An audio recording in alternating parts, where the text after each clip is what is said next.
What time is it? It's science time! Gather some materials in your home that are attracted to magnets and build your very own sculpture.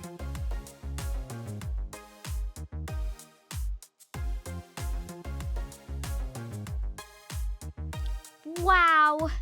There's nothing more beautiful than science! Playing with pendulums can be fun and is usually predictable. However, you can create a pendulum that has some chaotic tendencies.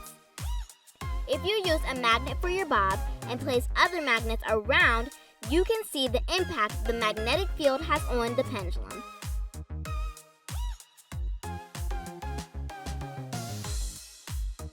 This is why it's chaotic. It's no longer a predictable pattern. Thanks for being part of our crew today and checking out this short clip from DIY Science Time. If you like this clip and you want to see more exciting science, check out the full versions right here on the channel. Be sure to subscribe and stay tuned for more exciting DIY Science Time.